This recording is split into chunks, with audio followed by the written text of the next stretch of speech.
What is going on, everyone? Jocks and Jills, presented as always by our friends at CCM. It's episode 16 of our lovely podcast. And before we get into the podcast this week, we just want to give a little extra reminder. Guys, it helps us out so much if you hit subscribe on YouTube, if you follow us on Instagram, on TikTok, on Twitter, at Jocks and Jills. Those subscribes, those likes, those comments on YouTube mean a lot. And if you guys could leave a review on Apple or Spotify, it would be amazing. And so too, Tess, was this PWHL season, because it's literally over. Like, I'm sitting here in the aftermath of the first ever PWHL season. It's right after Toronto and Ottawa finished the last game, sitting in kind of this empty Mattamy Athletic Center.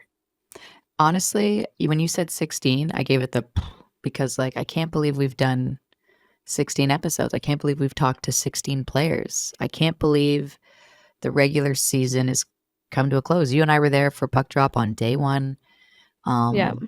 It just felt like it was a while. And you know what's crazy is, like, I've literally watched every game and it doesn't even feel like that. And I'm not sad because I know there's great playoffs to come, but I'm sad because I know there's an off season looming and we're going to have fun with it. Obviously here on Jocks and Jills, I think we got big things coming, but yeah, I don't know.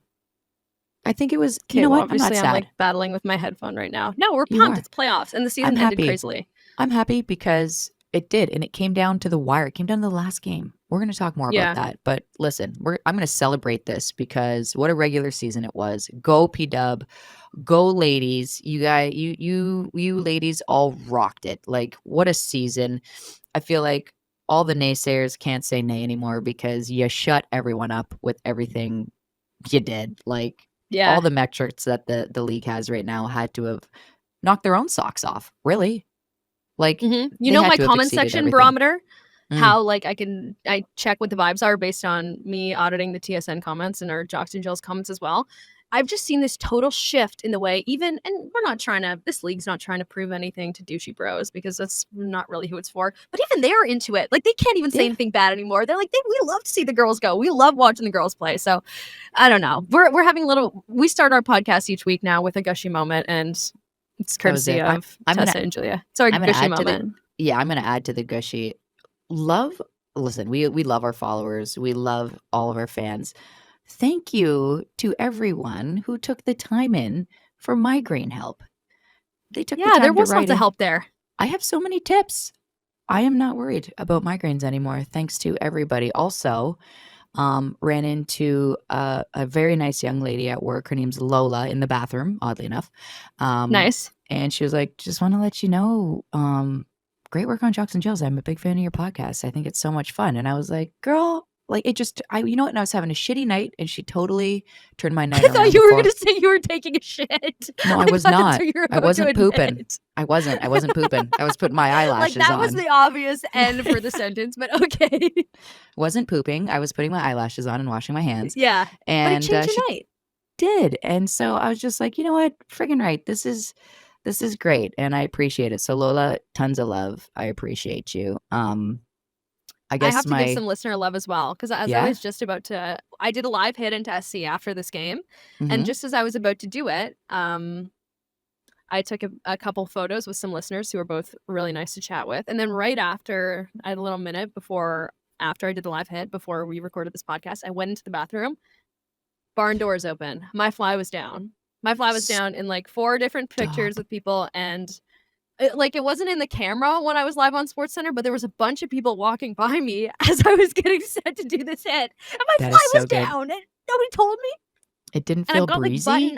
I've got like a button-up fly too, so it's like it wasn't the entire fly; it was 2 buttons, 2, not even 1. So embarrassing. And no one said it. You know what? Everyone out there, can we all just be the people that tell people that their fly's down or they got something in their teeth?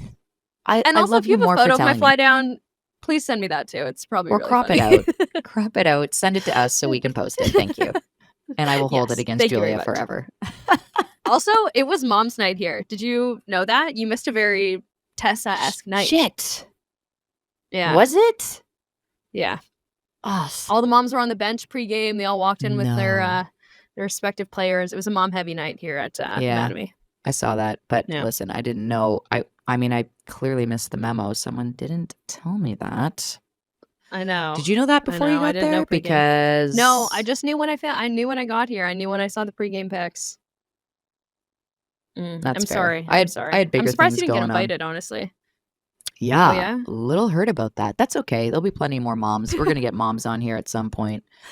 Yeah. Speaking of a mom moment, as mentioned, I was having a rough day and Lola totally turned it around. So that day, I was like tired, didn't sleep much because of my late shifts, waking up early with the kids, getting them to their school. Annie had gymnastics in the morning before daycare. And then I'm planning on doing the lawn. My lawnmower won't start. So we got to drop it off to a small mechanic. I'm like, whatever. I'm going to work out. I worked out. I get in the shower. I'm like, okay, I'm just going to get ready for work. I'm going to get dinner going. I'm going to have a quick 20-minute nap, go get the kids, be on with the day. So I work out, jump in the shower. I'm like shaving head to toe. I get out of the shower. I'm drying off, whatever. I get the kids, whatever. And I get to work and I'm like, oh, I'm going to wear this nice dress. And I look and I only shaved one leg. Nice. So I had like, we've all been there. One nice leg and one leg that needed a pant leg. I was like, was that the desk? Was that the leg that like sticks out of the desk though? Because maybe certain nights you could get away. Well, it depends who you're working with, what side you're on. Luckily for the viewers and myself, we were at the desk the whole night, so I didn't have to stand at the podium and show off my grimy mammoth-like leg. Nonetheless, I digress. Okay, yeah. We love it. Nothing beats a good shower. I will say that. And everything that's called an everything shower in Gen Z terms. When you shave every bit of your body, exfoliate, it takes a lot out of you. You got to sit down after those. Yeah, the foot scrub is my fave. You get like the crystally foot scrubs. Why do you got to call Jamie out like that? Scrubbing my feet. I actually, in the shower, I catch myself. I'm like, you know what? I am scrubbing my feet right now. She was wrong about that. Now every time we're in the shower, we think of Bourbonnais. Come on, this is getting weird. All right, actually, while we're on the topic of showers, Tessa, we got to take a quick break here to celebrate because we've got a phenomenal new supporter here aboard at the Jocks and Jills podcast. Yeah, we do, Julia. And listen, I'm so pumped about this one because it kind of brings back all the feels, you know? Yeah, it absolutely does. And there's only one way to celebrate this iconic brand, and it is by taking a dunk. And not just any sort of dunk or shower, it's the iconic Gatorade dunk. I'm ready for it. I'm going to do it, Julia. Ready? I'm right into this. I know you're looking all pretty. You're going to do it? Yeah, I got to wash my hair tonight. Stop. I had a water fight with your kid yesterday. Like, you think I'm not going to do this here in the middle of the rink? That's how much we love them. Gato dunks, baby. I will say this, I lost my though. headphones in the shower. That's okay. We're fired up to have Gator on board as Jocks and Jill supporter. We just wanted to celebrate the way you're supposed to celebrate when you got big things. And listen, this shower got me thinking, since playoffs are around the corner and it's the first PW championship that's going to be handed out, the Gatorade dunk, what color of Gatorade is going to be the first ever in PWHL history? Like, what color is the going team blue. picking? Yeah? I'm going blue 100% because I think it's going to be PWHL Toronto that wins. There, I said it. So I appreciate that. I'm going blue. Know what color I'm going with? Tell me. Purple. Oh, see, I thought you were going to say green. No, purple for the PW color. They're going to do purple where you mix the colors. My game day, it used to always be green. Was my favorite. When it was green Gatorade in there, they would mix the, what makes green? What is it, blue and yellow? Yellow. That's blue? How you know it was going to be a good day. Whatever it winds up being, Julia, all I can tell you this is Gatorade's going to be fueling every shift of the P-Dub. And they're always keeping us hydrated here at Jocks and Jills, even on the rough mornings. Thanks, Gatorade. We're stoked to have you guys on. All right, your headlines of the week in the PWHL, presented by Pizza Pizza, the official pizza of the PWHL. I actually had a pizza night this weekend, last night, maybe after dinner even, Tessa. It was that kind of Saturday. Whoa, you had a good one. Whoa, actually, yes, really good segue we got, because PWHL New York, the infamous Pizza Rats, have secured the first overall pick. Pizza Rats, go on, explain. Yeah, that's just their thing. They're the Pizza Rats. They we get tagged in it all the time. I don't honestly even know where it started, but it just feels like a really big thing in their fan base. Jamie Bourbonnais was wearing the Pizza Rat shirt into the rink one day. It's just how their fans have adopted them, and they were really showing their rattiness at the end of the season, just ruining absolutely everybody's playoff hopes, even though they're going home anyways.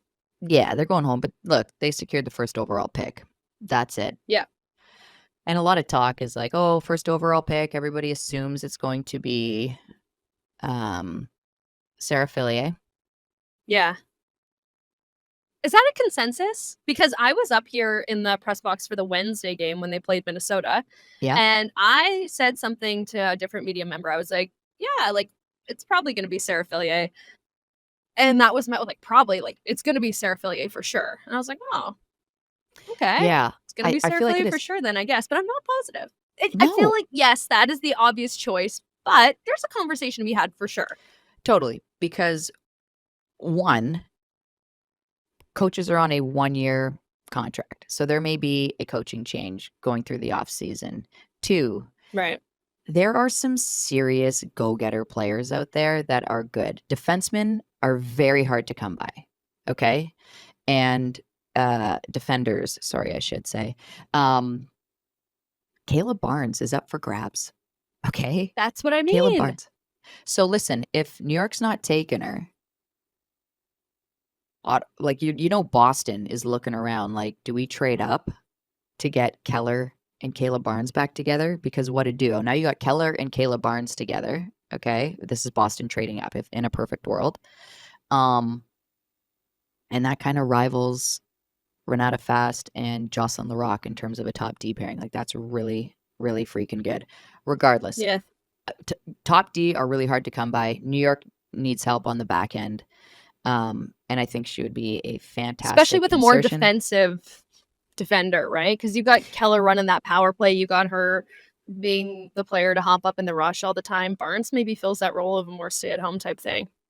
Yeah, Barnes got a little flair to her too. Also, and I know everyone's going to be like, oh, you're just loving on the Ohio State people. I'm not. If you watch the way Hannah Bilka played, well, I am. You I are, am, but I'm also not. You're not. If you watch the way Hannah Bilka played at the Worlds, she was on a line with Abby Murphy, and Abby Murphy breathed some of Abby Murphy life into her. She was fierce, and she's a very skilled and talented offensive player. So you look at someone like that, you already have an Abby Rock. If you add another one only to help feed and fuel Alex Carpenter, I mean, you have 2 of those now. Line 1, line 2. You think teams want to deal with that? I don't know. No. Just absolutely a thought. Not. Not saying Fillier is a bad choice because she is. I don't think you ever go wrong with a player like that. She's a very top-end skilled player. But those 3 names, those 2 names are young ladies that I would very, very much consider. Interesting. Okay, you just brought up Boston. Boston clinches a playoff spot. Man, like they just went crazy in the last part of the season. They had their own fate in their hands, and Montreal tried, but they punched their ticket in. Dude, honestly, Boston only lost 1 game post-Worlds, and it was a shootout loss. So they really only gave up 2 points. That's it after Worlds. And like you said, a top-end team in Montreal, they were winning. Boston was winning 3-2. Montreal pulls their goalie. So they were seriously trying to spoil the party for Boston to clinch their playoff spot.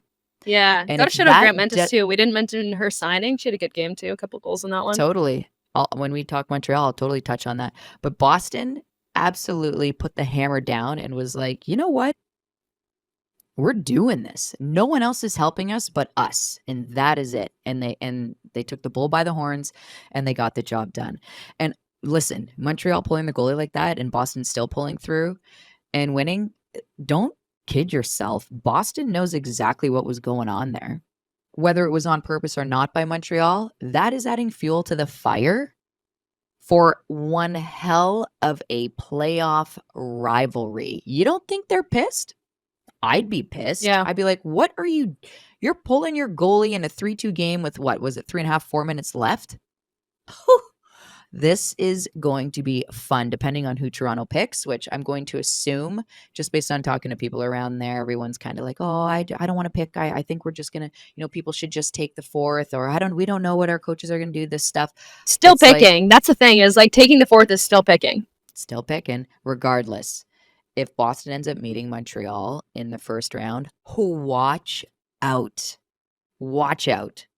Because I wouldn't forget that. And that would be the first thing I'd say to my team before we walked out there in the first period. And if the game wasn't going well, I'd remind them again in the second and in the third. Anyways, that's where I'm at. Montreal, man, in that game, they didn't really show up. They were okay in the first 10 minutes of that game against Boston. They didn't show up until the third. You mentioned Grant Mentis. She was on the second power play. That was 2 power plays. Their power play 2 scored twice. Their second power play unit scored twice. So everyone in the league, take notice, because Montreal's cooking. They are cooking. Yeah, they absolutely are. Natalie Spooner gets another couple tonight. 20 goals on the season, 27 points. Closest person to her was Poulin with 10 goals. Like, I don't even know what else to say about Natalie Spooner at this point. We just sit here and drool over her. Yeah. We'll continue to do so. MVP. For sure. Forward too. Top forward. I don't think there's an argument with MVP. You can try, but she literally was the spark that brought Toronto to life when they were skidding, if you will. Yep. Yeah. So much confidence they're going into the postseason with. Oh, it's wild. Toronto lost 5 of 7 to start the season. Then they went on an 11-game win streak. Like, what? It was like they were never going to lose again. Yeah. And listen, they're confident going into the playoffs. So listen, everybody knows they're the team to beat. They are the team to beat, period. That's it. So this would have been a little bit more interesting, and I guess we'll talk about Ottawa now. Would have been, in my mind, a little bit more of an interesting choice for Toronto had they had to pick between Boston and Ottawa, because they just haven't fared very well against Ottawa this year. But poor Ottawa meet their untimely demise here. Their season ends. What can we say about this? It just felt like just felt like too little, too late. I don't know about you, but they kept saying the right things, and the mantra in the room was right in terms of we just got to stick with. We're doing it right. I just felt like they're gunners. They're good players. Watts, Hughes, Jenner, like the ladies that needed to score to help their team win. It just took them a little too late to really get going. And they did, but like I said, just a little too late, just a little bit. I would like to see Carla McLeod behind that bench again for next season, especially with the talent that's coming out of this next draft. And now that everybody's got the swing of things and they know how everything's run, especially because I feel like all of these ladies will back her in saying that, they're confident in her coaching and what they can get done next year. But that being said, you never really know. But I would like to see what she could do with the next group, because Ottawa was right there, man. Came down to the last game, the final game. Yeah. Fate was in their hands. Unfortunately, they didn't have enough. Unfortunately for them, it was against the top team in the league. But that's tough sledding, tough go for them. But hey, listen, at least they had a chance. That's all you can say. We had a chance and we did what we could with it. Unfortunately, it wasn't enough. Minnesota, on the other hand, I wonder how many of them were watching. Yeah. That's got to be stressful. You're at home. Dude, what has gone on? The wheels have just totally fallen off. So after that 4-1 loss on Wednesday for Minnesota, Kendall came out and Clee came out, and we got to talk to them. And you know how Kendall is, like, she's so intense, and you could just tell like there was smoke coming out of her ears, and it's hard to even know what to ask people after games like that, or not games like that, stretches like that, when you've had the opportunity to clinch, and you can't win, and you can't find a power play goal. Like, what do you ask the captain of the team in that moment? Like, what are you guys doing to try to figure it out? How do you score a goal? Like, do you guys know? That Kendall said that at one point. Do you guys know the answer? Because I don't know. We've been banging our heads against the wall trying to figure out how to fix power play. So you could tell that they're coming in a little bit, I think frustrated is the word, because they just haven't been able to get their feet back under them since Worlds. They're be really interesting to see how they come out. Yeah, they're backing into the playoffs. That's a good way of putting it. They are. That said, like, look, they rhymed off 5 straight wins, and then they rhyme off 5 straight losses.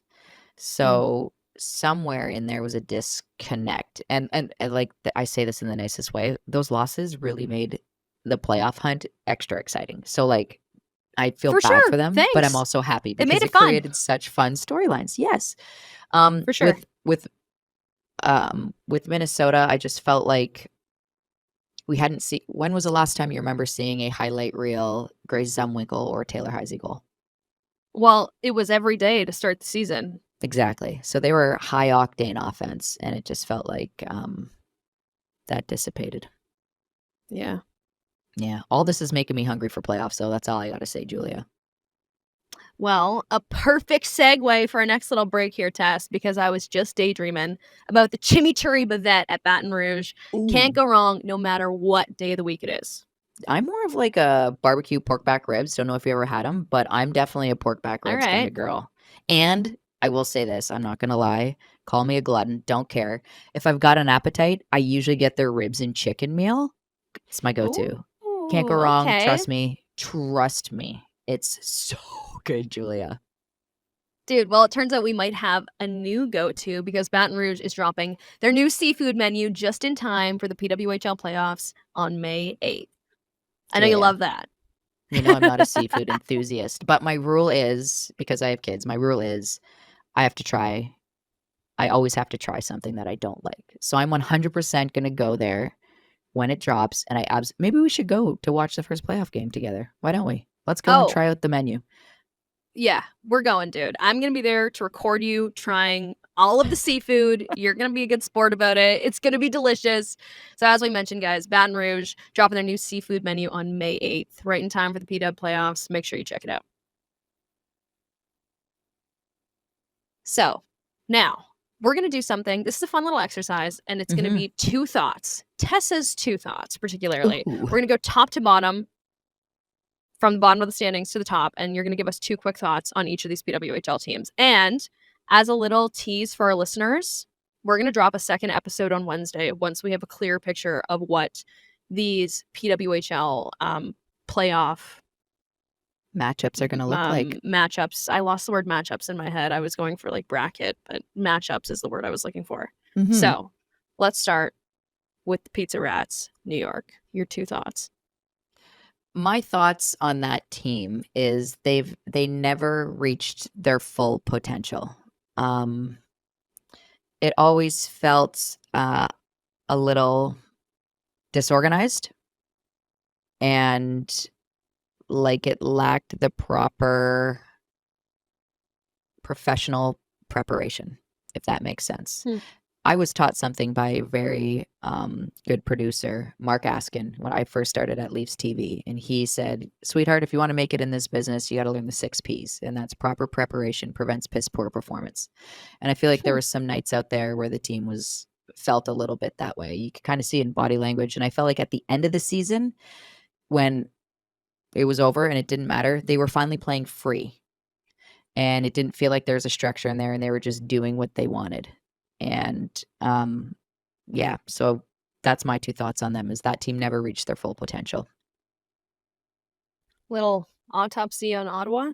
I said it before. Autopsy on Ottawa is the fact that it took a little too long. I felt like they were pushing the car uphill for a little too long, and it took them a little while to get the car going downhill and everyone to jump in. That said, again, they didn't reach their ceiling. I still think they've got another gear that they can get to, because we saw it all come together. We saw them make that push. Like I said, they made it right to the end. It's there. So that just to look back on their season is, it took a little too long to get going. Minnesota, they just crawl in, they back in, if you will, but they're in. Yeah, I got to say this again. I feel like their high octane offense ran out of octane. Now, is that, just the fact that, this is a cheap excuse because it's for everybody? Is that the fact that they're playing post Worlds and all of these players aren't used to it? Usually their seasons come to an end after Worlds. Or is it a new system that was implemented within the team because, like I said, we hadn't seen Taylor Heisey or Grace Umwinkle, Kendall Coyne even really score a highlight reel goal in a long time. And that doesn't just happen to players. There's often something there that that kind of, I guess, puts their flame out. Sometimes it's okay, sometimes and it's a system I'll go or ahead and coach say system. this. Mm-hmm. Yeah, because about Kendall specifically, are you talking about? Yeah, all three of them. Yeah, after the game, and like I said, Kendall's really intense, and I have so much respect for her. I love hearing her talk. But one of the reporters after the game kind of said, is there an element of fatigue maybe with how long the season is right after Worlds? And without kind of even being prompted, Kendall said, "Well, if I have an injury, I'm not going to tell you." So I was like, okay, that kind of feels like it. That kind of feels like so what you're saying something. Is... Yeah. Like, oh, man. Okay, I didn't exactly ask that, but she crashed into the boards really hard in the final game at the Women's Worlds, like incredibly hard to the point where like the entire place went silent and you could hear a pin drop. And not only her teammates, but every single player that was involved and coaching staff alike were worried just because she means so much to this game and she garners so much respect from her competitors. So very well could have been that. And she was playing hard, like hard minutes too, that whole line. She always does. Yeah, Kendall, Knight, and Carp were playing unbelievably tough, gritty, good hockey. So you never know. Boston, so hot right now going into the playoffs. Boston, like their season, I feel like I was always like, are they ever going to get going? Do you know what I mean? Where it's like, come on, Boston. Like I really like you guys. Like I picked you to like do a little something. And I feel like they were just sneaky, and they battled out overtime wins consistently throughout the season, or like they were constantly getting there, making sure they're claiming points. But yeah, I felt like, quietly they figured out how to win against each team and kind of be like, I don't want to say, they're kind of like a quiet rival. Like, I don't think anybody knows that they don't like playing them yet outside of Ottawa. They're sneaky. Yeah. That's a good point. I think Courtney Courtney Kessel is her name. I think Courtney Kessel, I call her Courtney Burchard. That was her maiden name, and that was her name when I played with her. But I think Birchie has got everybody right where she wants them. So we'll see. Yeah, we were talking about the post-Worlds effect on that team, and it really seems to have set in. Yeah. Montreal. I feel like Montreal grew as a team as the season went on. Like, I felt like everyone had expectations and an idea of what their team was supposed to look like. And they did too, obviously, within their room. And I felt like they slowly grew into it. Like, in the beginning of this season, it felt like 5-on-5, that's where their meat and potatoes were, right? They were scoring goals there. Their power play, don't even bother. You know what I mean? And then all of a sudden, their power play clicks, and Power Play 1 and Power Play 2 click. And I think friend of the show, Tessa Venisova, I think her being traded away forced Montreal's hand to put Kristen O'Neill down in that spot. And for whatever reason, I feel like that was the turn or the shift in their power play, breathing life into the rest of their team. Also, I think it helped that Erin Ambrose went to Worlds, and she was taken off Power Play 1. Renata Fast was put on, so I think that lit a fire under her ass as well. And she got the game-winning assist in the gold medal game at the Worlds, and I think that was just like confidence. Boom, goes back to the team. Kristen O'Neill gets named forward of the tournament for Team Canada. Boom, confidence. That's carrying back. Pooh plays the final game like was feeling 110% and didn't limp into the tournament with a busted up leg. You know what I mean? Like, what are you guys talking about? I'm not confidence. Hurt. Yeah. It felt like Montreal took its time to grow and mold into what it thought it was going to be, and ended the season there. And it's going to be interesting to see how they blossom. Can I ask you something before we get into Toronto? Yeah. Defender of the year, Renata or Erin, or am I missing somebody? Ella Shelton, I think, could be in the conversation. I felt like, especially and it's tough to say.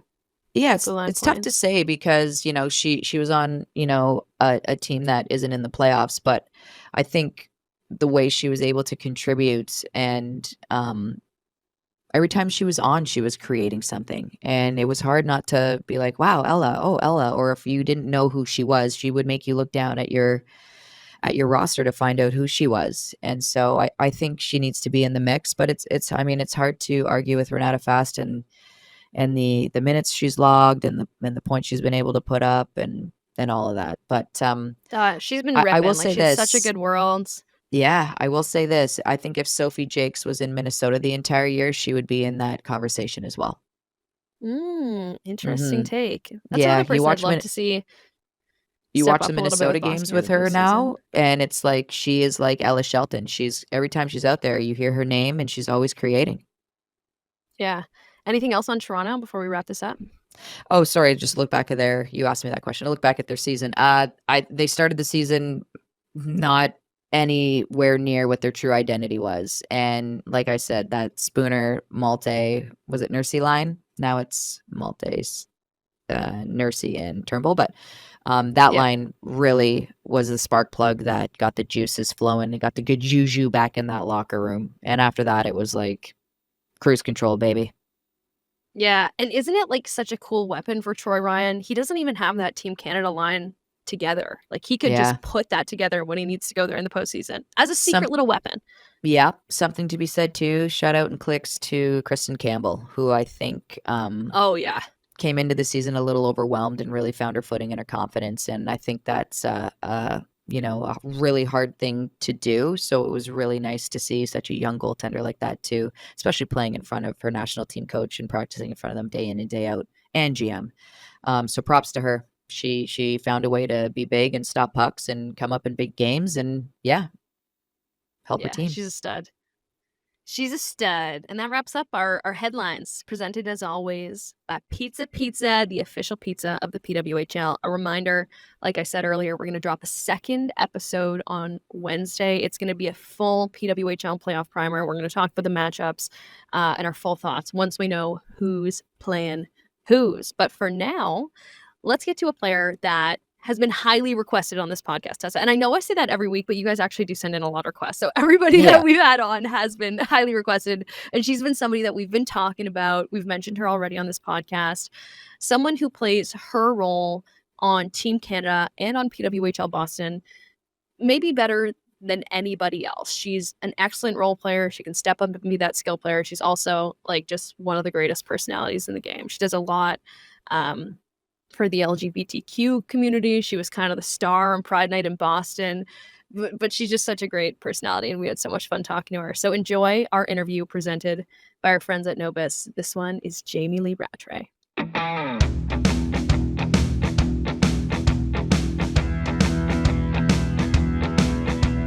Everyone, we are so excited about this interview on the Jocks and Jills podcast presented by Nobis because this person, I don't know, her ears must be warm. Is that what happens when they get talked about? But we've been talking about this person on the podcast the last couple of weeks. We love watching her play. She's won at every level in the CWHL, at school, on the world stage, on the Olympic stage.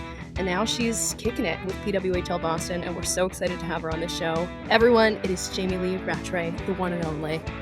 And we all matched. We coordinated outfits today. Yeah, we got shout out to CCM swag going. Yeah. Hey guys, what's going on? How are we? Yeah. I gotta say, I got the ratty swag going too, though. Little shout out. I gotta give Tessa a little bit of flank though, because I've been the Boston secretary up until now. Every time Tessa texts me, I get excited. I'm like, this is the week I'm on the pod. And I'm like, can you send me this number, that number? So I was giving her crap at Worlds because I was just the Boston secretary. But I'm glad I finally made the cut. I'm excited to be on the show. We got you. We had to save the you juicy content. I was just giving Tessa a flank for it because I'll do whatever you need, Tess, for Bud. So I got your back at any time. I appreciate that. So it makes you a good teammate, pal. So let's start where we always start, Julia. Your upbringing, I guess, how you got into hockey. Growing up in Kanata, not too far from where I grew up.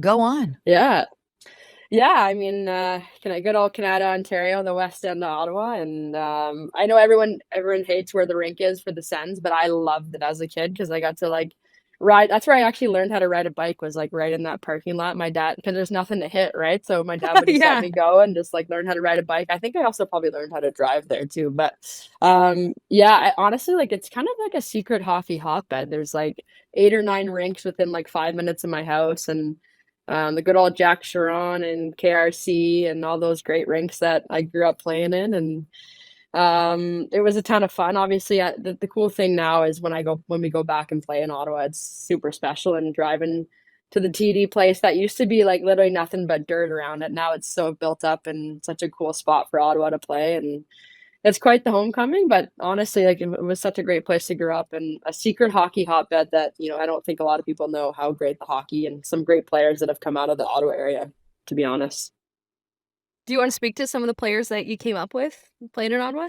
Yeah, I mean, I think a big one is probably Erica Howe, someone that I have grown up with, and we've played together, I think, 15 or 16 years in a row. Like, I don't think that ever really happens to anybody. And, I think we played against each other. We met in a couple broom closets when we both played boys, and it's like the boiler rooms. It's so hot in there, and you got to like stuff two girls in there and get ready. And then we were lucky enough to play junior together, and then played at Clarkson, and then through the CWHL days, and then the PWHPA days. So it's been quite the ride with Howie. I think she probably knows me better than anyone. She's seen me grow up at the rink, but also outside the rink. So that's someone that, and she was probably one of the best goalies. I mean, she still is one of the best goalies in the world, as you can see. But I think I've maybe only seen her play one bad game in her whole career, and it's crazy how consistent she is, and it's just a testament to who she is. And I think that, I don't know if over the years she ever got enough credit for how good and consistent she was. Right? If you watch her play now, she's just always in the right spot, and someone as a teammate too. She's just a consistent teammate that's always has your back. So it's someone that is really special to me in my career. And it's kind of weird playing against her these days, but that's someone that has really been special to me growing up in Ottawa, for sure. And she's a part of your wedding party? Yeah, she's the best person in my wedding. So we'll see what she comes up with for the speech. I'm sure it'll be a little roast session. Hopefully she gives me some love, but she is like the queen of the roast for me. And she always, she has the best memory. She like remembers all these things from college, and I have a terrible memory. So when we get going, then I remember the stories, but she has a good memory. So I'm sure there'll be some good stories going on. I'm a little bit nervous for that part. Is she planning the Bachelorette too? Yeah. Okay, good. That's where I was going. Yes. So I left her in charge and Megan Bozak, but I think the best part was she was like gave the reins to Bose, because at the time Bose obviously she just had a Beckett, right? So she had a lot of time on her hands. So I think I was like, oh, okay, Bose will do it. That's perfect. But yeah, I'm a little nervous for that too. Well, she's not much of a planner, and I also took her to get my suit done. And the best part was like she was no help at all. Like she like. I'm like, hey, like, and the cool thing about building your suit, right? Like, good thing I had a good idea of what I wanted, because she just lays out all these things like, hey, what do you want? And you can't see it on the hanger like a dress or anything. So I'm like, Howie, what do you think about this button? She's like, I don't know. They all look like the same shade of brown to me. I'm like, oh, no. Why did I even bring you? So it was actually quite fun, because she would just like, oh yeah, that looks good. And like, I'm just like, okay, I actually need help here. But yeah, she's great. So we'll see what the Bachelorette comes. It's coming up in mid-June. So we'll see I don't even know what's happening. So it's a full surprise. So I think I'm just going to get in the car and see what happens. Oh boy. I like it. I like the trust. Yeah, I don't know. I just said no like funny outfits, or like I don't want a sash. I'm not into that kind of stuff. Just let's have fun with all my favorite people, and as long as we're together, I'm good with anything. What, you don't want the sash and the crown? Come on, Could you see me walking around? No. But when you went and got your suit done, you should have took like a Nursey or a Spooner. I know, you're right. I should have. The funny part is like we needed to get our food tasting done like a couple months back, and I obviously couldn't leave Boston and went back to Toronto to do it. But I sent Renata, because Renata's also in my wedding party, and I was like, okay, who is going to be like the best person for this job? And so I sent Renata, and she loves food just as much as I do. We kind of have the same palate, I guess. So I sent her instead of Howie. I was like, Howie won't be good at this. She'll be like, oh, everything's good. That's great. I feel like Renata just threw the wedding of the century as well. It's come up a bunch of times on this podcast. Yeah. I You should have hired her brother, and it was her brother and sister, right? Brother. Yeah, I honestly brother, don't know if we can get married after that wedding. That was epic. It was so awesome. Like the detail that went into that wedding, and honestly, that we just had such a blast. My feet hurt from like stomping on the ground and dancing so much, and I just wear shoes, right? All the girls. That's a good party. Oh, it was so much fun, and Ambrose was funny. As soon as the wedding started, she's like, "Ratty, you can't get married next. Like, you can't." I'm like, "I don't know. I can't. I can push it back as far as you can." So, no, it was an epic party, and it was. Renata had a great time, and that's all that really mattered. So it was a great night. I don't think we'll forget that one anytime soon. It's funny that you said that because I'm pretty sure it came up on Ambrose's podcast when we were chatting with her, but also when Pooh got engaged, and I was like, "Oh no, when you get married, I heard Renata's wedding was insane." She's like, "No, it's fine. Rattray's before us." I honestly think I'm next. Yeah, it's you. Yeah.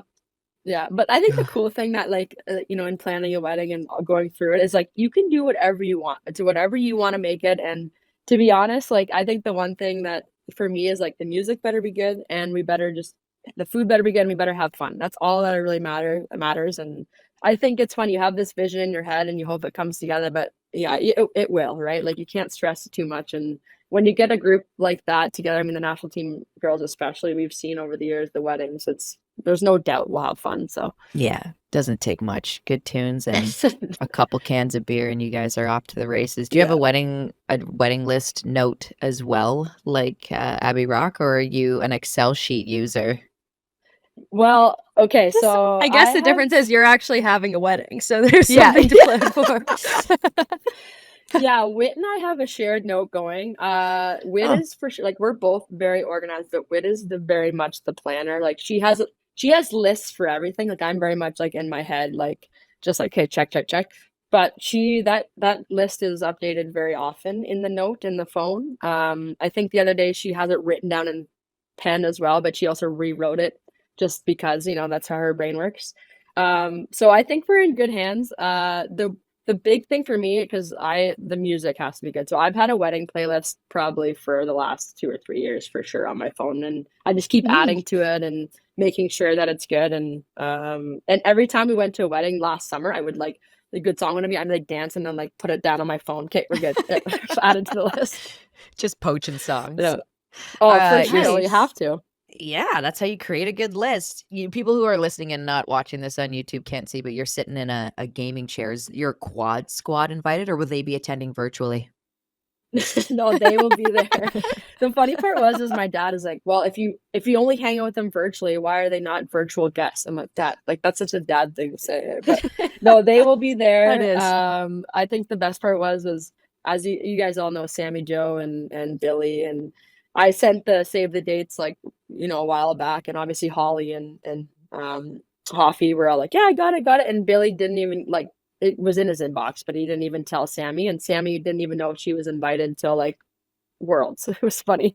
So it'll be fun to like have them there, and they're just like a great crew. That it's funny, over COVID we just became super close, and we don't hang a lot in person, but we have a lot of fun hanging virtually. And to be honest, it's a great escape for me during hockey season, or even in the off season, just to like turn things off. And it's become a hobby, and I don't know if it's a cool hobby, but I quite enjoy it. So yeah, for those who don't know, yeah, Sammy Jo Small, Canadian Olympic goaltender, her husband Billy Bridges, Paralympic hockey player, Lexi Hoffmeyer, Clarkson Cup champion in the CWHL in 2014. Holly Carey Matamo, Clarkson Cup champion with the Toronto Furies in 2014 as well. This is the quad squad. So if anybody is ever playing, what game is it that you play? Call of Duty. If anybody's ever playing Call of Duty and you run upon the quad squad, run, because you're in trouble. What days do you guys always play at night?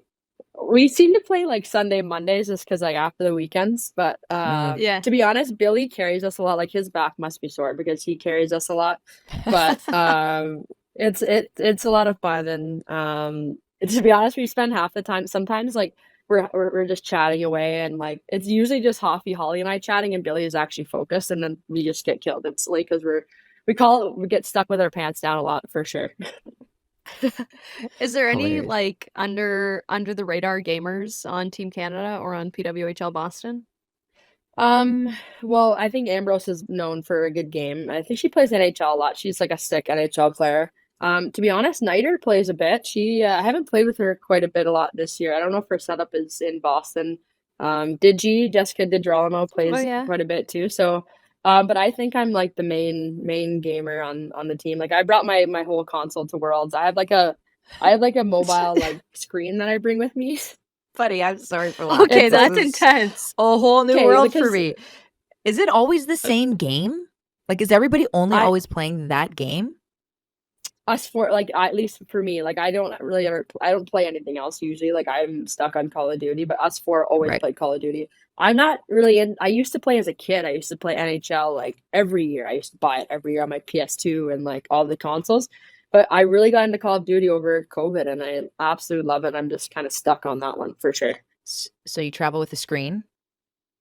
Yeah, I have like a mobile screen that like folds in and just like it's like a little baby laptop. It's like it's perfect. And then I bring the whole PS5 and I have like a briefcase, and the girls make fun of me on the planes because like it's like a real briefcase. It's a briefcase because it like keeps the padding in, and you gotta protect it. And I like bring it on the plane, and all the girls are like, "Is that what I think it is?" I'm like, "Yeah, you gotta keep it protected." And yeah, it's actually like a briefcase specifically for a PS5. I don't but yeah, it keeps the time going. And poor Renata was my roommate at Worlds, and she's just like listening to the nonsense that's going on, and because she can't hear anything that they're like, I have my headset on, so she can't hear anything, and she's just like, what the heck is going on there? But she goes, sounds like you just died. I'm like, yeah, you're right.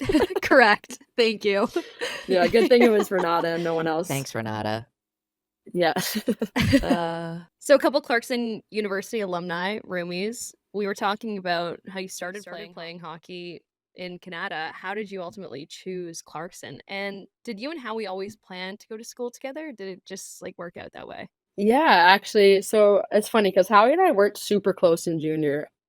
You know, she was the one that was always showing up to the rink 5 minutes before practice. I was always there an hour before. So we were we were very much friends, but we weren't as close for sure. No, I think Clarkson for me, like, I mean, growing up in Ottawa, it was super close. To be honest, when I chose the school, I didn't really realize how important it was to be super close, right? My parents got to come to every single game. They missed maybe like 5 or 6 games total, even on the road for me in college. And I think that overall actually was a really big, awesome like plus for me as my career went on at Clarkson. But I visited a couple, like my last couple were Minnesota, the Gophers, Duluth, and Clarkson, and obviously St. Lawrence as well because it was so close. And for me, when I got on campus, like on the Minnesotas, I just felt like it was a little bit too big for me. I felt kind of like a number on campus. And as soon as I got to Clarkson, it was like it was a smaller campus. As soon as I saw the culture of what the girls, like, you know, when you go on your official visits, you actually get to like hang out with the girls and see what they're all about. And that was kind of the factor for me, was there was a super special culture there that was building, and it was still a young program at the time, right? It wasn't, I think maybe it was like 11 or 12 years old when I got there, and I kind of wanted to be a part of something that was building, and it just felt right. I think the coaches there too were super welcoming. And the funny thing about their visit with me, when there used to be home visits, I don't know if the girls do home visits anymore, but they actually came to my cottage and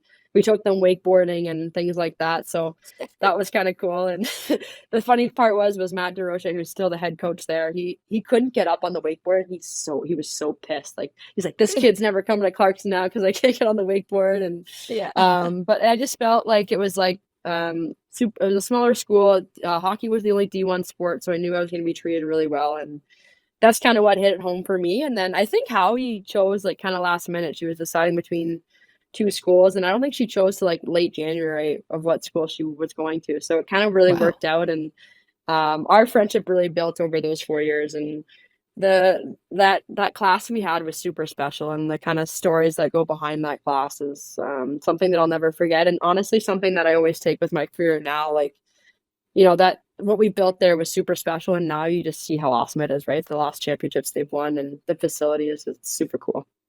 Totally. And I feel like of everybody that I've spoken to mentioned that went to school with you, mentioned just how, special your class was and how important it was to the success of the program. But your career actually began with a massive loss to Minnesota so bad that your coach actually wouldn't let you guys wear practice jerseys for the whole week or something? What was the deal with that? Oh God. Yeah. So our first game ever, we played Minnesota, but like I think we lost 3-0, I think, the first game. And I'm like a little freshman, like have no idea what's going on. Second game, I think we lose 5-0. And it's like, okay, what's going on? And at that time, Clarkson last year was the first time hitting the NCAA tournament. So it was like, okay, we're actually going up, like things are looking good. We get to practice on Monday, and at the time, my freshman year, we practiced at like 6 in the morning, only on Mondays. But we get to practice, no practice jerseys in our stalls. So we're like, okay, this is weird. So like classic, like in college, you're like, hey, just do whatever you can.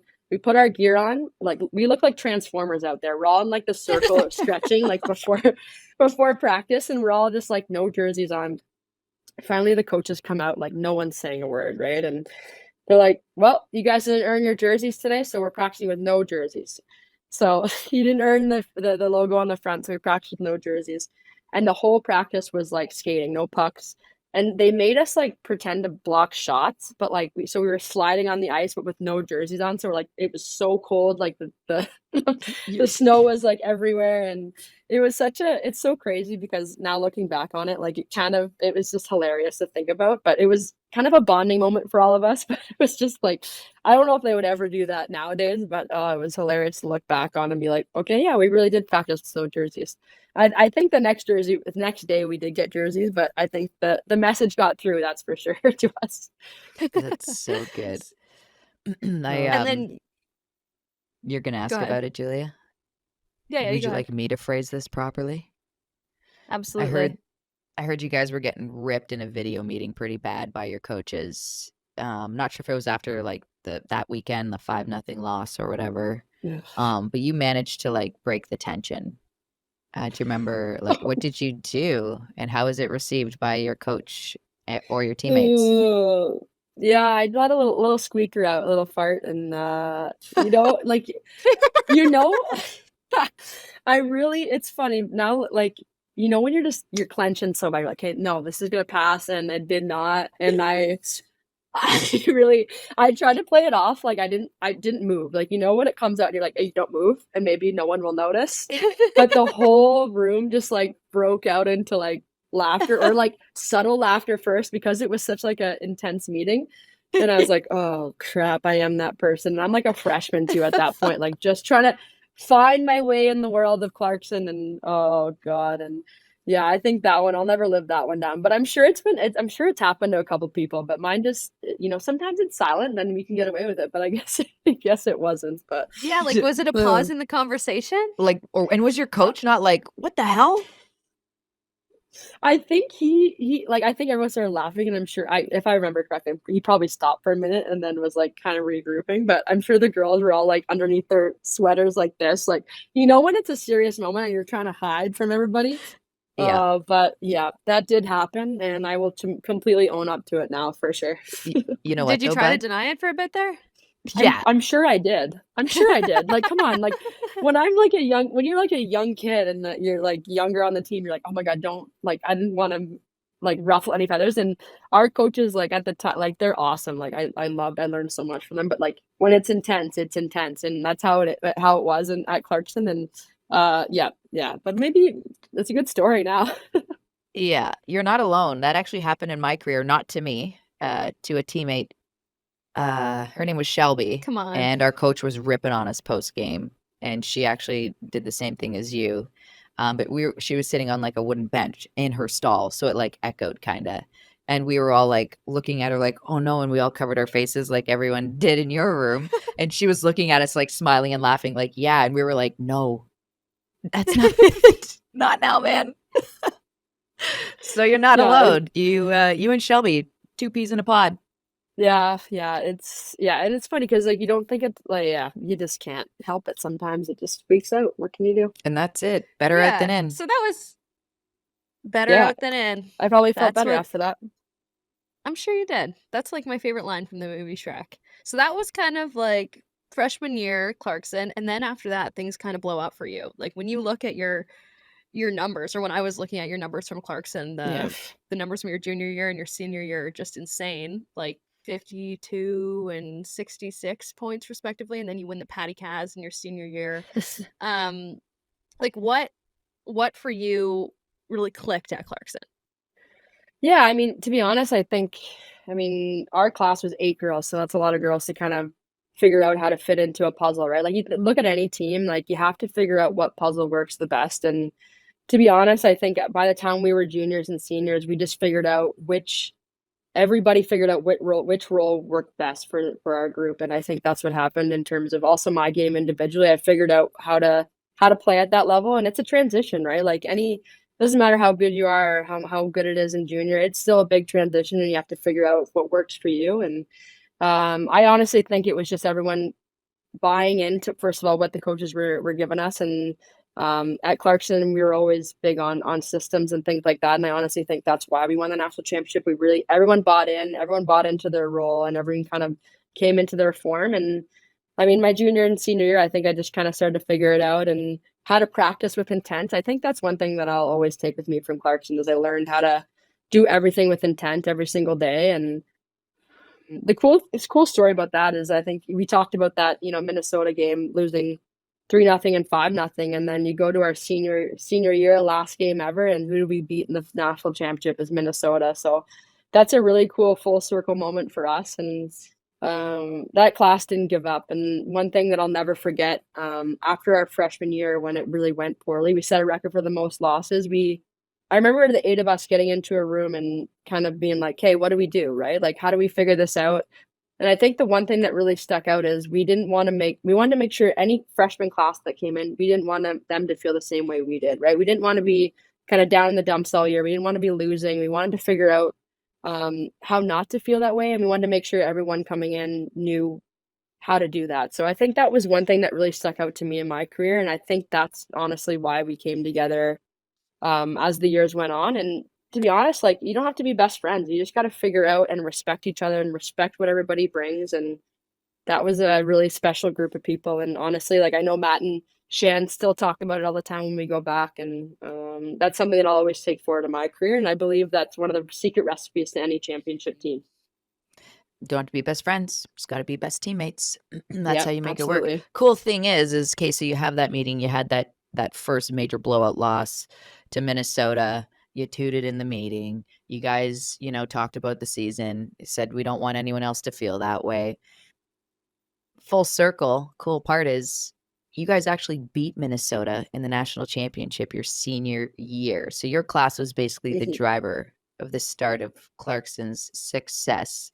Do you think if you wouldn't have started your season or your freshman year that way, that you guys wouldn't be as successful as you are now? Yeah, I have no doubt. I think the adversity helped us big time. I think you got to learn kind of through the adversity, right? You got, okay, like, why isn't this working? How do we fix it?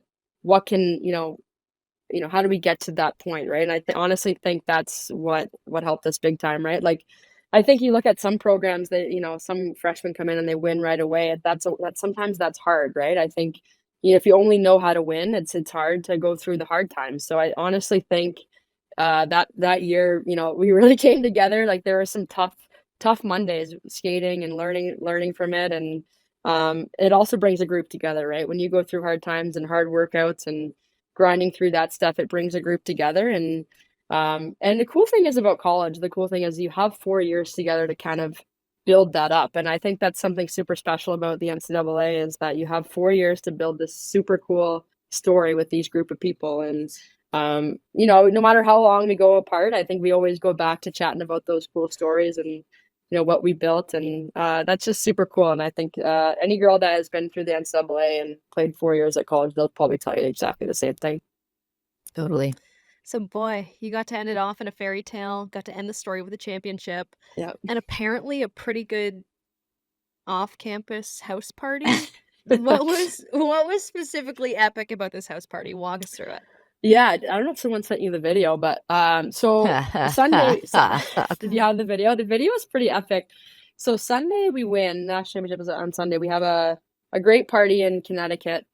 And then so And we have to bus back. And you can imagine how fun that bus ride back was through the mountains. It's an 8-hour bus ride back to Clarkson from Quinnipiac. And that was tough. We had to get off the bus and do a rally right after that. So the girls had to rally, that's for sure. Yeah.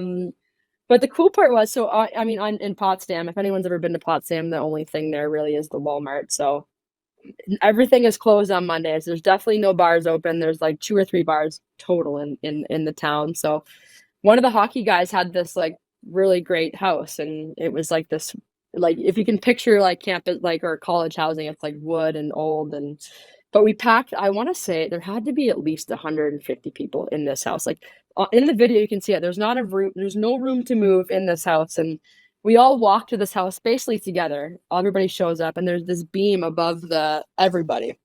So somehow there's like a group of 4 or 5 of us that get up on this beam, and I'm like straddling this beam, backwards hat, t-shirt on, and just like doing, the Olay chants and things like that. And it was pretty epic. And the best part was the men's team, they got out in the quarterfinals that year, and they're like chanting quarterfinals, things like that. And then the best part was they opened the one bar on campus just for us because we had won. And the cool thing was everybody left the house party. There's probably like 100 people walking to the bar together on the main drag of Potsdam, and then we just had a party at this bar, and it was so cool. And that whole week was a little bit of a blur, but that party was fun because we finally got back to campus, and that was the first national championship Clarkson's ever won in any sport. So that's so we cool. we taught everybody how to party, I think, that year. You weren't always an MVP that way, though. from the celebrations? Oh, well, she was straddling the thing. Was it you? Starting the chants. What do you mean? I might have been the MVP. At one point I had chicken wings, passing a big plate of like 100 chicken wings out to everybody. I don't know how that happened, but you gotta eat. So it was you. Might have been me. You can't think of anybody else. You know it's you. True. But you weren't always the party train leader. There was actually a spring that you decided, you're going to train for Team Canada. You're going to go dry. So you were like the team Uber driver. What did your Uber ride look like? And did you have like candies in it? And who were you Ubering? I had quite a lot of Uber rides. It's funny because Howie had this van. It was like an old Honda Odyssey.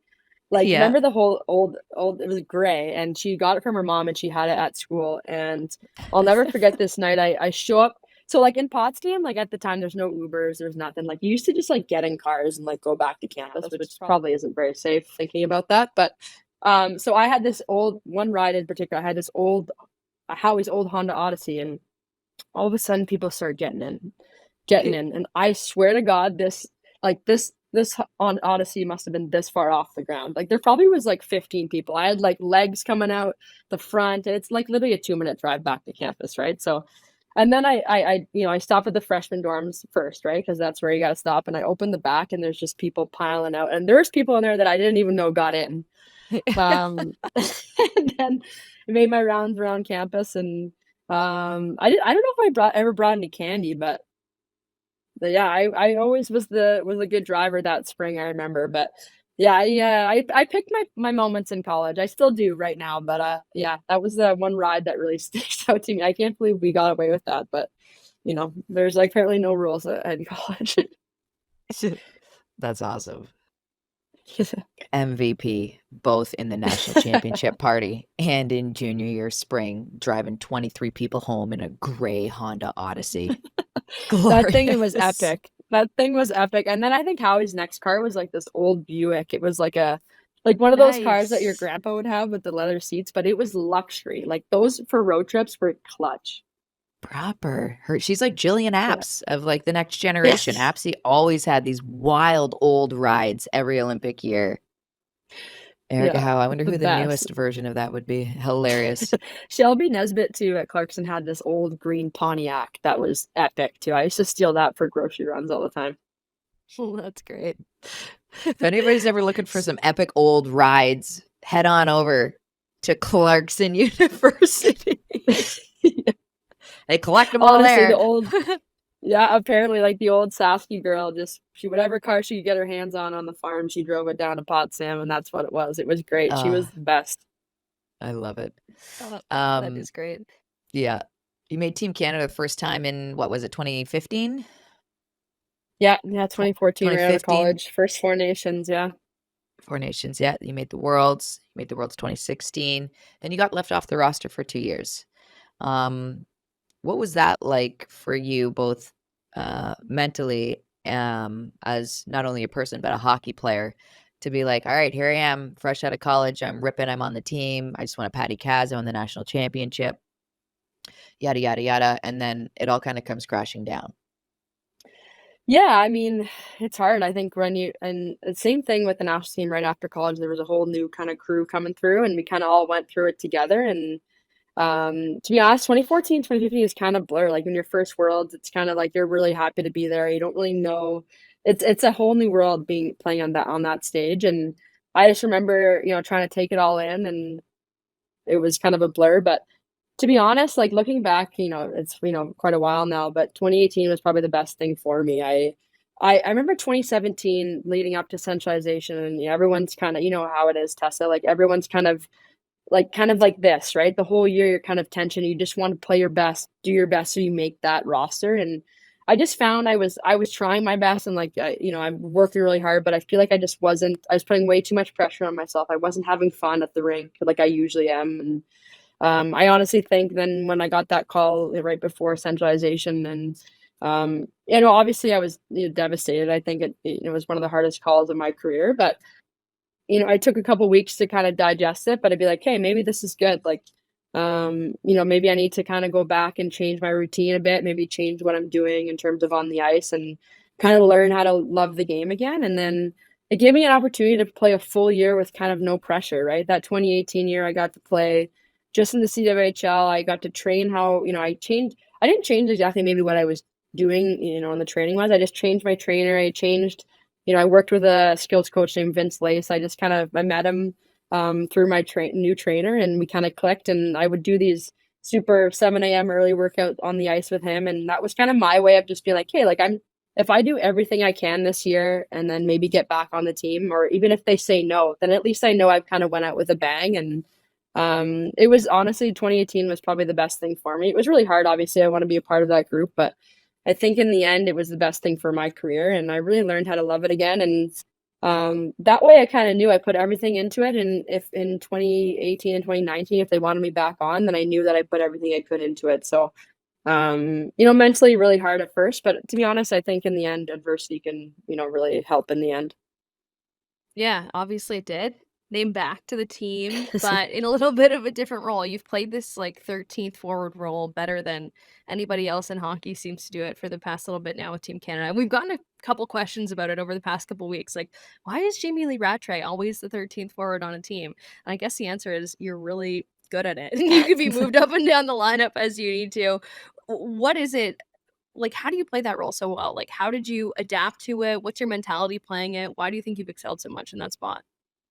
Yeah, that's a good question. I mean, to be honest, like we're all human, right? I think we all want to play the biggest role we can, and we're all so competitive. I think we all want to play as much as we can. But to be honest, like you got to think about it. Team Canada is the best players, some of the best players in the world, and talking about 2018, I needed to figure out a way how to, fit in that puzzle. And again, talking about Clarkson, the team, it's a puzzle, right? And I was fortunate enough to make the team again, and they gave me another chance. And I just wanted to do anything I could to kind of fit in that puzzle and be the best teammate I could, but also, make an impact any way I could. And I've been really fortunate to be on a lot of those teams over the years. And you've seen the last 4 or 5 years how awesome that this group is, and to be a part of it is super special. And one thing that I think that has been super awesome about this group is everyone is valued, and everyone is valued. Doesn't matter if you're playing, 30 minutes a night, if you're not even dressing, if you're playing 5 minutes a night, everyone is valued in that dressing room. And that's something that I think as the years gone on with the national team, we can be really proud of the culture that has been built there. And I mean, for me individually, I mean, I'll do anything. I think, Troy, I love him as a coach. He has such a great, hockey IQ, and he's been great with me in terms of communicating and learning how to, he's going to throw me in situations, and I'm okay with that as long as I I just try to stay ready and stay engaged with my teammates the most I can, and I'll be ready for anything and any time. And obviously, we're all human, and sometimes it's hard mentally. But I think the best I can do is just stay ready and stay engaged for my teammates. And I owe a lot to them too. They've been great to me over the years, and they've just learned how to like value every single person in that dressing room. And honestly, I mean, it doesn't wearing that maple leaf, you can't really beat it. So anyway, I can be a part of that group, I'll take it.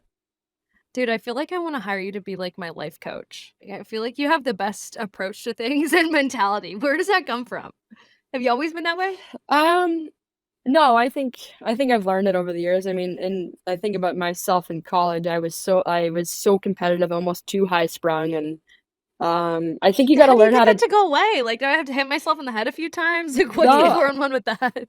I think you got to learn, like, you can't really control it all. And it's so cliche to say it, but like, you really can't control a lot in life, and all you can really control is your attitude and your effort. And it's anything. It doesn't have to be hockey necessarily. You just got to be able to control what you can. And you know, and in any role, like you may be out there 20 minutes, you can control that. You can be out there 5 minutes, but if you can make an impact anyway, then that's just something that I've learned, especially the last 4 or 5 years. I think that I've taken with me. And you know, I hope that, you know, anyone, you know, who's listening can take that in anything they're doing. It doesn't have to be hockey, but yeah, I think it's honestly, you don't control a lot in life. Let's be honest. You're bang on. Yeah. Your approach is it. It's gonna you wake up, it's gonna be a good day today. What do you want out of the day? Say it out loud and go from there. Yeah. And that attitude like got you onto the national team. And I mean, Julie and I, we laugh, like not at you, but we laugh at the fact that like you literally only need 4.5 minutes to make an impact in a game, and like a noticeable How many goals impact. would you like in these 4.5 minutes? Yeah. Ratty, you're going, okay, what do you want me to do? Score? Cool. All right, I'll be right back. Like, it's crazy. So being able to do that gets you on the Olympic team.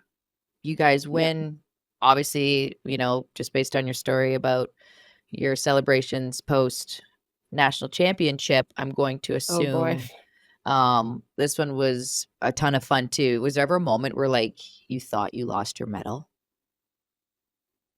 Yeah. Who told you that? Yeah.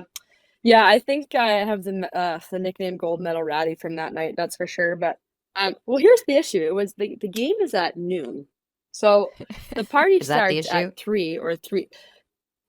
No, that's not the issue. But yeah, I did. That might have been the beers that the Canadian beers they sent over to Beijing maybe was the issue. But the best part about that is I'm a very organized human. Like I like to think I am. And the best part was I had we're gonna go get some food in the evening, and I nicely placed my medal in my room, safekeeping. But by the time I got to the meal, apparently I forgot that I did that. So then I'm like, guys, I forgot my medal. I lost my medal, and I'm like. I like put a couple of things of food in my mouth and sprinted back to my room, and little did I know it was sitting right on my bed, right where I put it. And Ella Shelton is a superhero because she's like calming me down, and she's like, "Ratty, we'll find it. Don't worry." And I'm like, "You know," and I found it. It was all good. Literally laid out for you by you. Yeah, by me. Yeah. Jeez, yeah. You can't be. I mean, to be honest, like that night was. I mean, it's pretty surreal. So I mean, I think there's not really any rules once you win the gold medal. And yeah, it was just that whole tournament.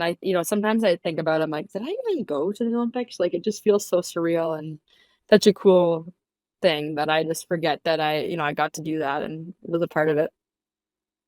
Yeah, I just forgot I went to the Olympics. And it was awesome. I don't forget. I just One like, gold it did happen. Yeah, that's so good.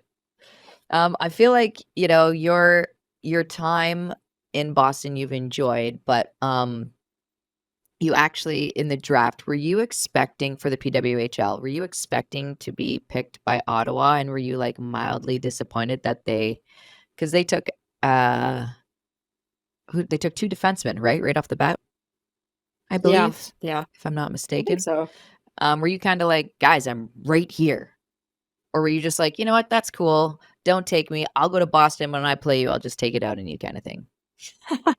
To be honest, like that whole day, like I think I went in with no expectations because to be honest with you, no one has ever been through that before. Like, I had no idea. Like, I was nervous and excited all at the same time. I'm pretty sure a lot of the girls felt the same way, but I didn't want to put any expectations on it because I didn't want to be disappointed or, too excited about one place. And I mean, obviously, like, playing in your hometown would have been super cool. And I mean, we're all human, right? But I think, it's funny because as soon as Boston called my name, I was like super excited because I knew I played with Courtney Kessel. I mean, we call her Bert. I call her Birch still, but I played with her in the CWHL, and I never met Danielle Marber before. But as soon as we started chatting right after the draft, I knew exactly where I was supposed to be. And I mean, what a cool city! Like, I remember visiting schools here and being like, oh man, I love Boston. It's such a cool sports city. And I mean, at the time, like, to be honest, your head is spinning. You're like, hey, like,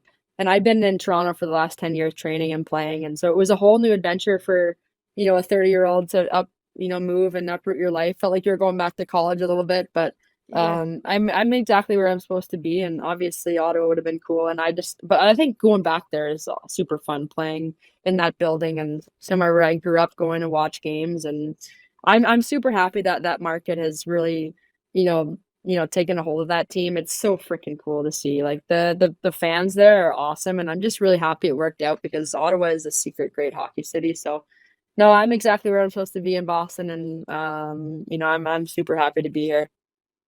Nice. Just before we wrap, like, do you want to show some love to Team LTD, your brand? Maybe tell people, we've had some people asking where they can get it, type of thing. You want to give some info on that? Yeah. I mean, I've actually known Team LTD, some of the guys that have worked there for years. I mean, they started locally in Toronto area. Like, a lot of the guys grew up in Toronto, Mississauga area. So I was lucky enough to meet them like way back in the day when they started. And I'm actually the videographer, and my buddy who's a videographer for a wedding is also the media guy for Team LTD. So it kind of worked out to do this little collab, and to be honest, it just kind of worked out perfectly with, they've always been more of the lifestyle side of everything. They didn't want to get too much into hockey, and I mean, it is such a big sport with so many brands. So they thought it was such a good opportunity to come in with the women's game now and be a part of it, when it's, kind of growing. And I think the saying says it all, right? Like, I think we're here to stay. We've always been here, but I think we're really here to stay now. And LTD is a great brand. They've got some really great stuff. So make sure you guys go check it out. And I don't know if I think the launch is officially wrapped, but we'll try to we might have some more stuff coming up in the future. So I won't give you too much, but nice. I want the rat on the front. I love the rat. I need it like in the middle of my chest, like a logo.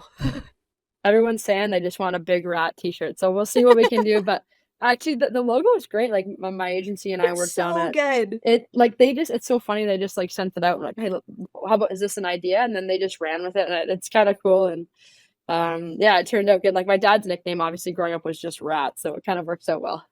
So you're in Boston, the city where the NHL rat resides. Was there a moment where the two rats like connected and was like, "Rat, what's up?" You're like, "Rat, what's up?" kind of thing, or has he recognized?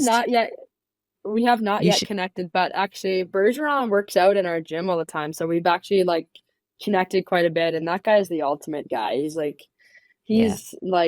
been super awesome to us, and like, he just knows what's going on. He's super involved in our side of it, and he's like the ultimate leader. Like, I wish I could just like pick his brain on, how to be who he is. He just seems like the coolest guy. He's good at everything, good at hockey, and he's been super great to us, like super down to earth. And I just think that's a really cool collab that we've been able to have with him. And I love hearing his stories of just playing in Boston, like, and it's been great. Like, our crowds have been amazing, and just the sports rich history of this town they're crazy fans, by the way, too. I went to the Leafs game last night. They're crazy.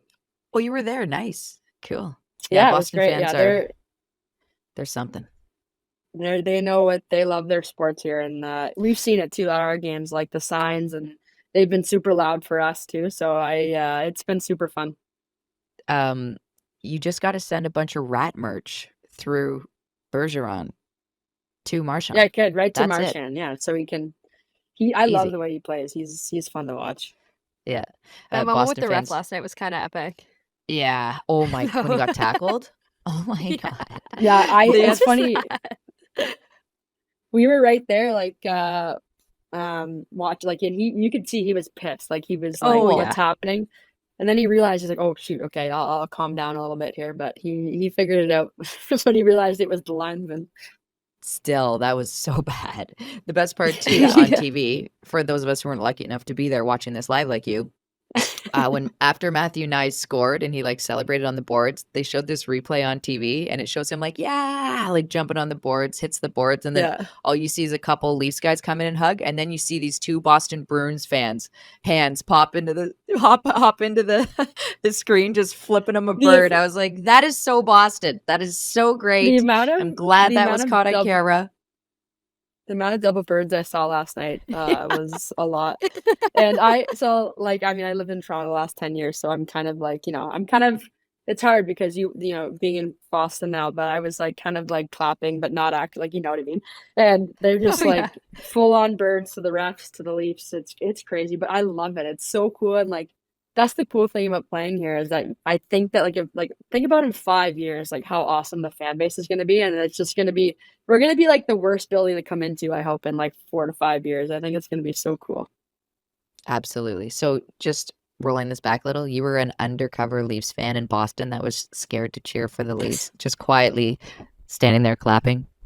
It'd be Yay, go contagious Bruins. fandom. You learn to ride a bike in the Sens parking lot. You live 10 Yeah. years in Toronto, then you go to I Boston. You're in a know. tough spot, dude. I was very incognito last night, and the best part, Whit was like sitting and just like, but it's hard because, like, obviously you want Boston to do well because you're a Boston's, athlete now. But I watched the Leafs the last 10 years, so I was secretly kind of pumped for them. So, but it was a great game, and to be honest, the playoffs are just so fun. It's just almost want every series to go to 7. So I'll cheer for every series to go to 7. This has been a ton of fun, Jamie. We can't wait to watch you finish out this season. Last little push for a playoff spot, so we can't wait to see that race finish out and see what happens in the postseason. We love watching you play, and we appreciate you doing this. Yeah, thanks, guys. Tessa, thanks for promoting me from secretary to guest. I appreciate it. Hey, buddy, anytime. Back to secretary duties. All right, you let me know who you need. I'm in. I appreciate you, pal. All right, the Send It segment here on Jocks and Jills. You send us your questions, and we will do our darndest to answer them. And I haven't plugged this in a while. So, guys, if you have a question for us, if you want to talk to us, if, I don't know, you just want to chit-chat and, like, have it read out on the podcast, that's cool, too. Anything you guys want to talk about, career-wise, broadcasting-wise, life-wise, hockey-wise, reach out to us. It's jocksandjills@gmail.com. Same handle as our TikTok, our Twitter, our Instagram, our YouTube. It's Jocks and Jills everywhere. And our email is jocksandjills@gmail.com. So send us an email if you have a question or anything like that for this segment. The first one comes from TikTok. It's from Dara S18. Are there any plans in place for the 2026 Olympics? I'm wondering if there will be a long centralization like they've had in the past, or will it be more like men's with a shorter camp? Tell us, Miss Alumni. Yeah. So my answer to that is it's just going to have to be shorter. There's no way the league is going to allow players to leave for the entirety of the season. And the reason why there was centralizations is because we didn't have such a league. So, yes, there probably will be camps. Now, listen, this is just coming from me. This is nothing like official from anybody, but just based on where we are right now and how great the league is and how strong it's going to be moving forward. That's just what it needs to be. You can't pluck the top 28 players from every nation and have them go centralized and just leave the league to be what it is. Yeah, that's my we that's heard my there was simple meetings answer. going on about this Totally. kind of when we were at Worlds. So Yeah. there's ongoing conversations about how exactly this is going to work, but no set in stone plan. Doesn't sound like yet, but we got to assume that it's going to be a short centralization. Yeah, I think those meetings too were about like Worlds and stuff as well. I think the Olympics, they're not changing a damn thing with the Olympics just for women's hockey, but I think that for Worlds there was some really conducive, meetings that took place. So nice to see. Nice. We got one more from Joan, who said she really likes the podcast. I think we get DMs from her sometimes too. So thank you, Joan, for listening. Thank you all of you guys for listening. We're honestly blown away every week when you guys listen to us chit chat about hockey. It makes us smile really big. But Joan's question was about how many games there's going to be next year. We just wrapped up the first condensed season here in the PWHL. She was asking if there was a stipulation in the CBA that limits the number of games that can be played or anything like that. But there's kind of a general idea of how many games we're going to see next year? Yeah, minimum 30. It'll probably be anywhere between 30 and 40, just based on my knowledge. So you can expect anywhere between 30 and 40 games next year per team. More and games. I'm excited for every single one of them. Me too. And you know what? As we're just like wrapping up this podcast and the PWHL season is wrapping up and I'm sitting here in this empty arena, is this the last time we're going to see PWHL hockey in this arena? Because that was kind of the buzz around here tonight. Like, are we going to see games here again? We're going to the Coca-Cola Coliseum for the postseason for PWHL Toronto. They've probably outgrown this building. Based on everybody, like, I'm just floating that out there. Sounds like based on everyone I talked to tonight, there is no real answer to that question, which is an interesting little thought as I'm sitting here. Yeah, I don't know either, right? And I don't think they know either. Literally, No, this they first don't. season, they've been taking it game by game, week by week, just really working through everything because trying to make everything as great as possible for everybody. So it'll be interesting to see. Regardless, I think they're just going to end up packing the rink no matter where they go. Like you said, they're going to Coca-Cola Center for the playoffs.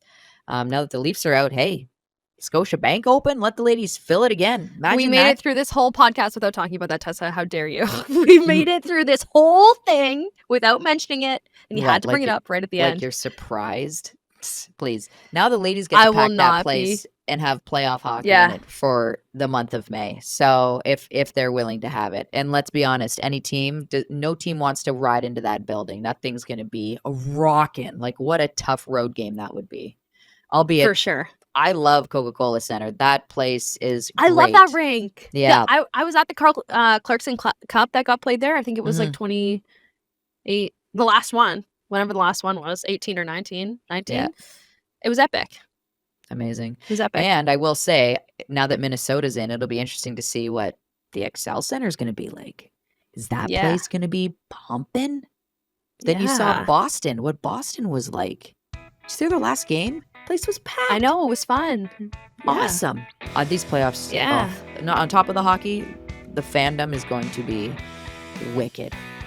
It's going to be wicked. We're going to talk about it all on Wednesday. We'll talk to you guys again then, get a little bit deeper into the playoffs.